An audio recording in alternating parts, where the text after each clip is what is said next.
Chegamos ao 14º vídeo, tratando, que é um vídeo que continua, o vídeo 12 e o vídeo 13, tratando do desarranjo do capitalismo, do futuro, consequentemente, do futuro do capitalismo. No 12 e 13, tratamos do Marx no Grundrisse. E agora, a partir desse vídeo, nós vamos tratar do Lenin no imperialismo. Deixa eu...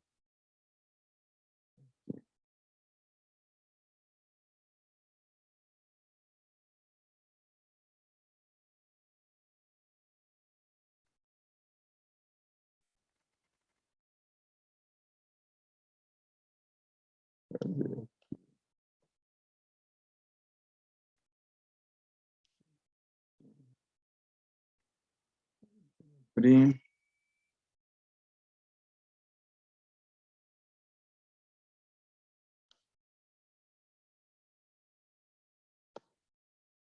Bom, o tema é o desarranjo do capitalismo, correlato futuro, né? Lá do desarranjo, qual a perspectiva. Os autores são Marx e Lenin, né? E são um sumário do que eu leciono na disciplina EAS 524, uma análise da fase monopolista do capitalismo. Esses vídeos são em memória da minha querida amiga Cláudia, infelizmente falecida, cujo falecimento me deixou mais pobre como ser humano. Muita falta, muita saudade da amiga Flateca. Bom, vídeo 12 e 13, Marx e Grundrisse. Agora, vamos começar com o Lenin, o imperialismo. Já disse que foi sumário do lecionado, mas também foi colocado num artigo para a revista Fim do Mundo, que saiu em setembro, dezembro de 2021. Aí tem a referência. Qual é o plano de voo? A parte 1 é o eixo da obra. Como, por que se chegou ao monopólio, ao capital financeiro e à redução do dinamismo do capitalismo. A parte 2, além da redução do dinamismo, o que o Lenin chama atenção? Você tem uma decomposição. É mais que a redução do dinamismo. É um sistema que está em decomposição. Na parte 3, né, além dessa redução, você tem a questão do parasitismo, quer dizer, associado com a redução com a decomposição, você tem o parasitismo do capitalismo. A parte 4 é sobre o futuro, né? Que futuro que o Lenin veio para o capitalismo. E a parte 5 são observações complementares que eu faço, que é coisas que eu chamo a atenção. Algumas reflexões, alguns destaques que eu acho relevante serem apresentados. Então, vamos lá, o vídeo 14. Né? Primeiro alerta. O título da obra é Imperialismo, Fase Superior do Capitalismo. Parênteses, ensaio popular. Mas esse título é para driblar a censura czarista. Né? Esse título é para esconder as teses de decomposição e parasitismo em última fase do capitalismo. O capitalismo está nos seus últimos estertores. A fase superior, de verdade, na realidade, para o Lenin, é a fase superior da decomposição e do parasitismo do capitalismo. A fase superior de verdade é a fase de decomposição e parasitismo do capitalismo. Uma decomposição e parasitismo que estão presentes em toda a obra, que estão diluídos por toda a obra. Diluídos por toda a obra, presentes em toda a obra os aspectos de senilidade. O segundo alerta é que o imperialismo é uma fase. Isso, as pessoas entendem, é interessante. Para o Lenin, imperialismo é uma fase do capitalismo, não é uma relação de dominação.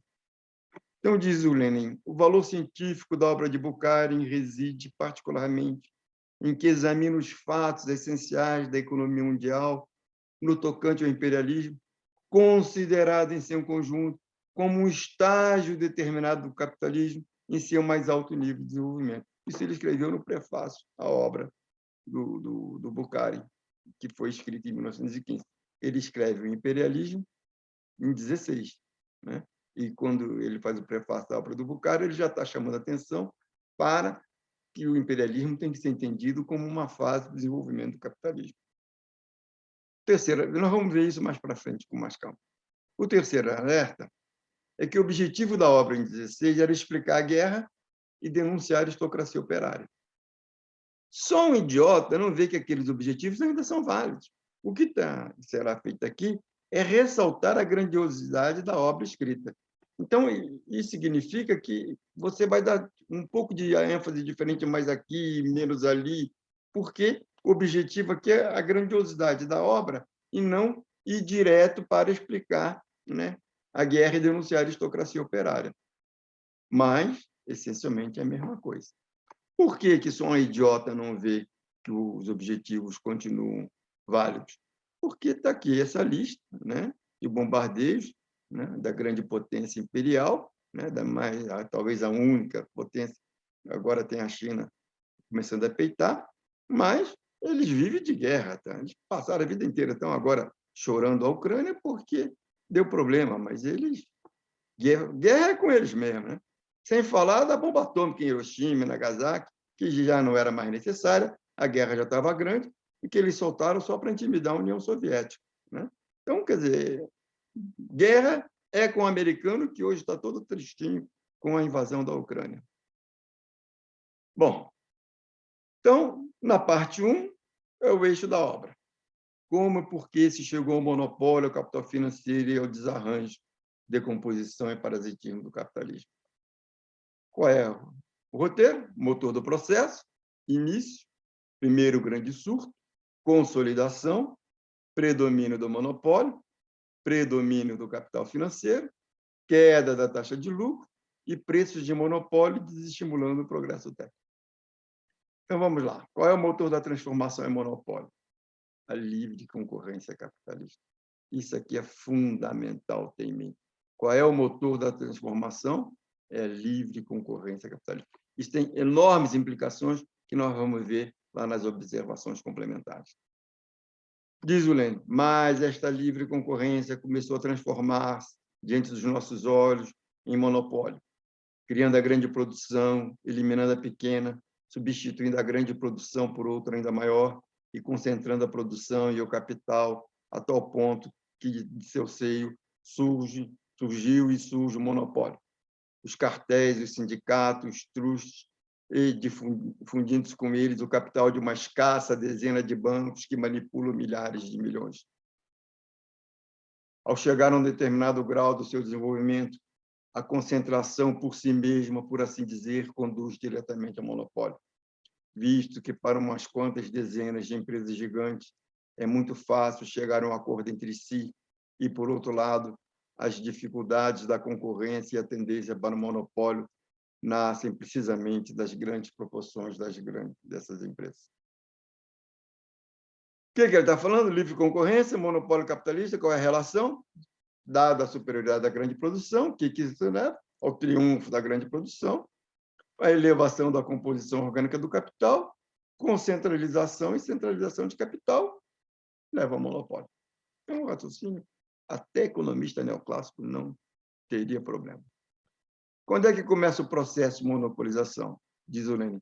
Década de 1860. Não é 1960. Globalização, surge bobagem. O Lênin está falando o processo de monopolização começa em 1860.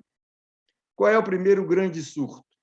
Décadas de 1870 e 1880. Ou seja, ele está falando de uma coisa, esse negócio de globalização, que é um nome diferente para monopólio, né, para a fase imperialista, né? Para o Lenin, isso é bobagem, isso é coisa de burguesinho, ou por ignorância, ou por esperteza, né? Falta de caráter, falando que globalização é uma coisa recente. A consolidação do processo entre o final do século XIX e o início do século XX. Ou seja, a gente entra no século XX, né? Entra em 1900, já com o monopólio dominando toda a vida. Né? Isso é fundamental. A consolidação é entre o final do século XIX e o início do século XX. Nós já entramos no século XX com o monopólio dominando a vida. Ora, isso tem importantes consequências. É a partir daí que nós vamos entender uma série de eventos acontecidos ao longo do século XX e que estão presentes até hoje. Predomínio do monopólio. Essa transformação da concorrência e monopólio constitui um dos fenômenos mais importantes, para não dizer o mais importante, da economia do capitalismo dos últimos tempos. O que é de fundamental nesse processo, do ponto de vista econômico, é a substituição da livre concorrência capitalista pelos monopólios capitalistas. A livre concorrência é a característica fundamental do capitalismo e produção mercantil em geral. O monopólio é precisamente o contrário da livre concorrência. Predomínio do capital financeiro. Vamos prestar muita atenção nesse negócio. Quer dizer, entendido que o monopólio é a negação da concorrência, né? Vamos prestar atenção agora na questão do predomínio do capital financeiro. O que é capital financeiro? É impressionante a má compreensão que existe sobre isso. Vamos ler o Lenin. Capital financeiro. Uma parte cada vez maior do capital industrial, escreve Hilfeld, não pertence aos industriais que o utilizam. Bom, esses industriais podem dispor do capital unicamente por intermédio do banco, que representa para eles os proprietários desse capital. Por outro lado, o banco também se vê obrigado a fixar na indústria uma parte cada vez maior do seu capital. Graças a isso, converte em proporções crescentes em capitalista industrial. Este capital bancário, por conseguinte, capital sob a forma de dinheiro, que por esse processo se transforma de fato em capital industrial e é aquilo que chama de capital financeiro. O que é o capital financeiro, por exemplo? É o capital bancário, portanto, capital sob a forma de dinheiro, né? Que pelo processo de aplicação na indústria se transforma de fato em capital industrial. Capital financeiro é o capital que se encontra à disposição dos bancos e que os industriais utilizam. Isso é fundamental. O que é o capital financeiro? É o capital que se encontra à disposição dos bancos e que os industriais utilizam. O que ele está dizendo? Olha, o alerta do Renan, a definição do Hilferd não é completa, porque não indica um dos aspectos mais importantes, que é o aumento da concentração da produção e do capital em grau tão elevado que conduz e tem conduzido ao monopólio. Ora, o que ele está falando? Essa fusão, esse estreitamento é fruto do tamanho, né, das escalas de produção. Elas são imensas, então elas acabam se fundindo, não na propriedade, mas no ritmo e na dinâmica. Está claro? A fusão do capital bancário com o capital industrial não é na propriedade do capital bancário, do capital industrial, que gera uma coisa. Não, é no ritmo e na dinâmica. Por quê?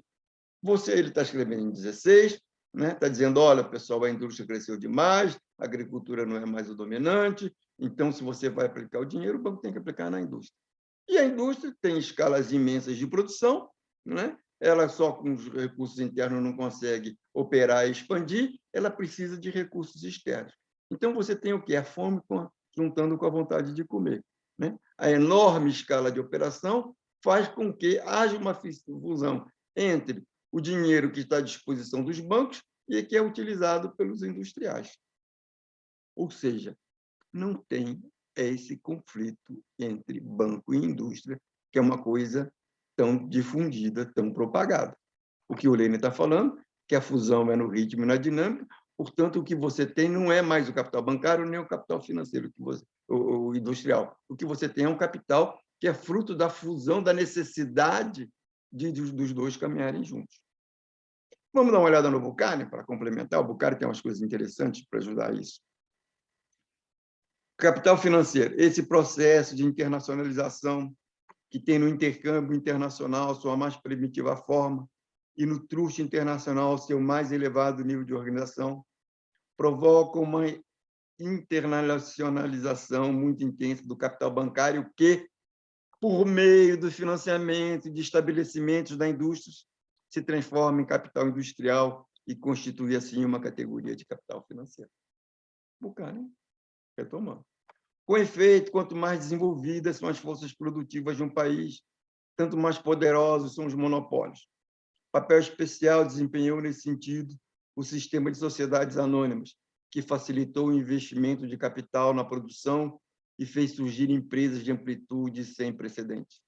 Fica, assim, mais fácil compreender por que o movimento de cartelização tem à sua dianteira dois países Estados Unidos e Alemanha, que, com uma celeridade febril, ocupam os primeiros lugares no mercado mundial. Os Estados Unidos são um exemplo clássico de desenvolvimento econômico moderno. A mais centralizada forma de monopólio estreitou ali raízes profundas. Ou seja, o que o Bucharest está falando em 1915? Olha, hoje, imperialismo é Estados Unidos e Alemanha. Ele já não coloca mais a Inglaterra na ponta. Quanto às empresas do Estado, tornam-se cada vez mais dependentes dos grandes grupos industriais e financeiros e vice-versa. Assim, as diferentes esferas do processo de concentração e de organização estimulam-se mutuamente e fazem surgir forte tendência à transformação de toda a economia nacional numa gigantesca empresa combinada sobre a égide dos magnatas das finanças e do Estado capitalista. Ou seja, acabou essa contradição entre empresa pública e empresa privada. Tá certo? Ou seja, o que você tem é uma junção de interesses. O caso típico disso são as BRAs aqui da economia brasileira. Em torno de cada BRAS, de cada estatal, você organizou um conjunto de fornecedores e um conjunto de distribuidores que passou a viver delas. Não dá para você separar. É uma única coisa só. Quem é que organiza? É a empresa estatal que organizava. Aí aparecem os idiotas falando precisava privatizar, precisava acabar com aquilo, que aquilo atrapalhava. Quer dizer, é um desconhecimento absurdo. Uns por ignorância, outros por oportunismo, por sabugice mesmo. Quando você olha para a história da economia brasileira, você vê que as estatais foram um sucesso. Nós saímos em 30 anos de um país que basicamente exportava café para o 8º parque industrial do mundo e comandado pelas estatais. E esses idiotas ficam falando que é a estatal que atrapalhava. Quer dizer, isso ou é ignorância, burrice, ou é sabugice mesmo. Capital financeiro. Não existem mais decisões de produção e de investimento tomadas isoladamente pelo banco ou pela indústria. Produção, investimento, especulação e financiamento são decisões compartilhadas. Etapa monopólio do capitalismo. Perda de significado, de relevância de capital industrial, de capital bancário. O que é? É a predominância de um novo tipo de capital, que não é capital industrial nem bancário, que é financeiro. O ponto fundamental da fusão entre capital industrial e capital bancário não é a propriedade do capital, é no ritmo e na dinâmica. Queda da taxa de lucro. No limiar do século XX, assistimos à formação de monopólios de outro gênero. Primeiro, uniões de monopólios capitalistas em todos os países de capitalismo desenvolvido. Segundo, situação monopolista de uns poucos países riquíssimos, os quais a acumulação de capital tinha alcançado proporções gigantescas. Constituiu-se um enorme excedente de capital nos países avançados. Enquanto o capitalismo for capitalismo, o excedente de capital não é consagrado à elevação do nível de vida das massas do país, pois significaria a diminuição dos lucros dos capitalistas, mas ao aumento desses lucros através da exportação de capital para o estrangeiro, para os países atrasados. E o que fala o Bucharest? O crescimento da produtividade do trabalho social efetua-se de forma que uma parte sempre maior desse trabalho passa a consagrar-se às operações preparatórias da produção dos meios de trabalho. Uma parte cada vez mais restrita do trabalho social é, em contraposição, consagrada à produção de artigos de consumo. É essa a razão que a massa específica desses últimos, com valores de consumo, aumenta desmesuradamente.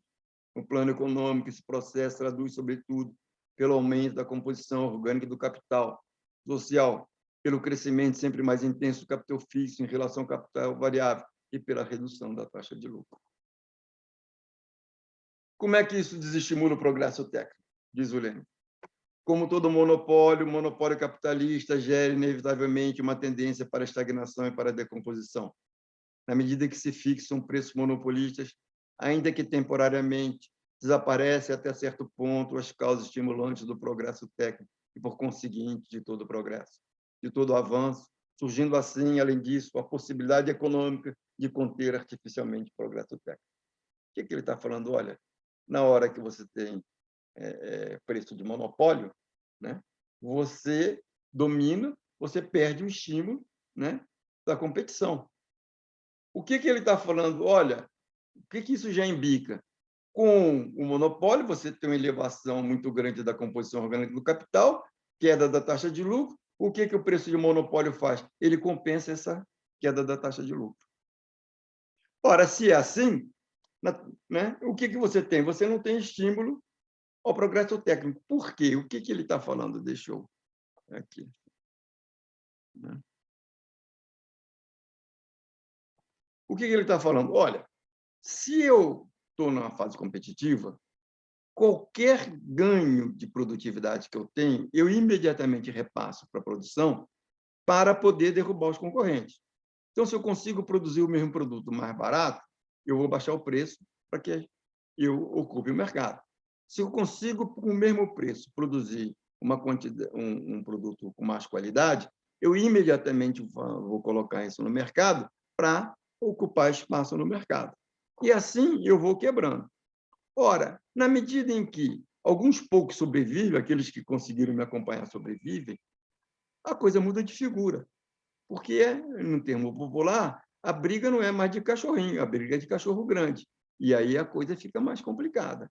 Então, porque eu sei que eu não vou te matar, e você sabe que você não vai me matar de imediato. Então, a gente fica olhando um para o outro, se estudando, a gente coordena as operações. Então, o que acontece? O desenvolvimento tecnológico que você e eu fazemos, a gente põe na gaveta. Assim, em vez de ele ser uma arma para derrubar você e você me derrubar, ele vira uma arma para impedir que outros entrem no mercado.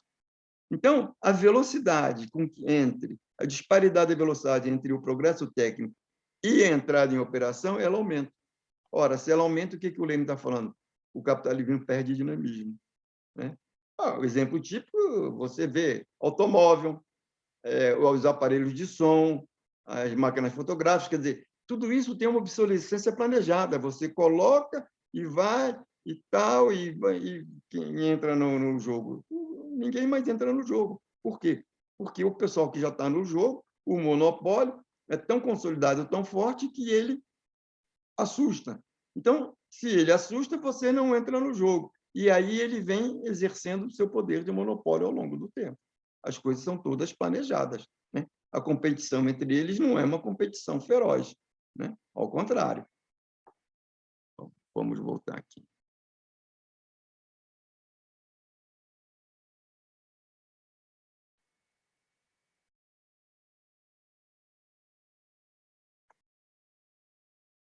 Mas aí dizer, naturalmente, que sob o capitalismo, o monopólio não pode nunca eliminar do mercado mundial completamente, por um período muito prolongado, a concorrência.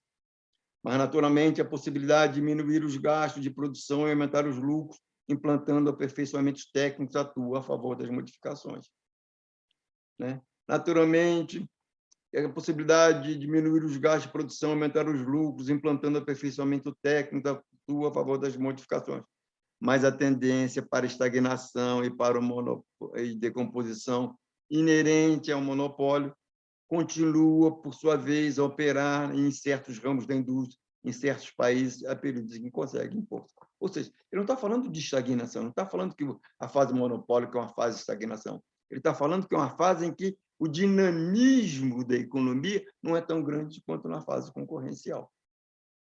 Então, como é que culminamos essa parte 1? Livre concorrência, né? Dada a superioridade da grande produção, leva à concentração e centralização de capital, que chega no monopólio. Monopólio, você tem uma queda da taxa de lucro por causa da concentração e centralização de capital, e preços de monopólio, que faz o quê? Desestimula o progresso técnico. Bom, aqui está onde eu tirei, da alfa-ômega, de como 1 alfa-ômega, de 79, é uma tradução portuguesa, por isso que a grafia é toda em português. E do Bukharin, né? O Imperialismo e a Economia Mundial, né? Da coleção Os Economistas. Fim da parte 1. Deixa eu fechar aqui. Ou seja, muito simples. O raciocínio é muito simples do Lênin. Você tem concorrência. O Lênin está falando, olha, Smith, eu não vou discutir a questão da concorrência. Está correta, ela é boa, blá, blá, blá. Só que tem um problema nessa história. É que a concorrência, inevitavelmente, vira monopólio. Por Por quê? Por causa da superioridade da grande produção. Então, o que é o X da questão para o Lenin? É a concorrência intercapitalista e a superioridade da grande produção. Essas duas coisas, inevitavelmente, faz com que a concorrência se transforme no seu oposto, né? No monopólio. Tá certo? Aí a gente entende por que o Schumpeter, com o socialismo, o capitalismo, o socialismo e democracia, vai bater no Lenin. Aquele livrinho dele é para bater no Lenin. Por quê? Porque quando o Lenin mostra isso, né, e o Lenin está se baseando em Marx, isso não é uma invenção do Lenin, né? Quando ele está fazendo isso, é o gol 1-0 para o Lenin. Aí vem o Schumpeter e fala, não, 1-1. Por quê? Porque essa competição à la Schmitt que o Lenin mostrou que vira monopólio é irrelevante. Por que o Schumpeter é um grande ídolo da burguesia? Porque ele é o cara que diz que o monopólio não é problema. Por quê? A competição que interessa é entre monopólios. A competição que vem quando você tem uma renovação tecnológica, uma destruição criadora. Você vem com um novo produto, torna aquele produto anterior obsoleto, né? Aí ele passa a ser vendido barato para os outros, né? Você acaba transferindo os ganhos, né, de produtividade para o consumidor e o sistema ganha dinamismo com a inovação que veio em seguida. Ou seja, ele está dizendo o seguinte, monopólio não é problema. Ao contrário do que o Lenin fala, monopólio não é problema. Por isso que o Schumpeter é o grande ídolo da burguesia. Hoje, com a vitória do monopólio, já nem mais se fala nessa coisa do Schumpeter, né? Ele até perdeu um pouco de prestígio. Mas o Schumpeter já foi e tão importante para a burguesia quanto foi o Adam Smith. Porque qual é a importância do Adam Smith? A importância dele é porque antes dele você tinha uma contradição. Qual é a contradição? De que o egoísmo, que é uma coisa ruim, gerava uma coisa boa, que era a riqueza para todos, né? Aí vem o Smith e fala, não, ser egoísta não é ruim, ser egoísta é bom. Por que ser egoísta é bom? Porque a concorrência impede que vícios privados se convertam em vícios sociais. Então, não tem problema você ser egoísta, porque você não vai conseguir exercer esse egoísmo seu na sociedade. E aí ele dá uma justificativa, ele tira o paradoxo. Então, essa é a grande contribuição política, teórica política do Adam Smith, né? A concorrência impede que vícios privados se convertam em vícios sociais. Tá certo? Bom, aí vem o Lenin e fala, mas a concorrência vira monopólio, dançou, acabou, né? Aí vem o Schumpeter e fala, não, monopólio não é problema, monopólio está tudo bom. E aí você tem um caminho, né, da luta política e ideológica que explica, né, o elogio do monopólio. O grande teórico do monopólio burguês é o Schumpeter. Bom, vamos agora para o próximo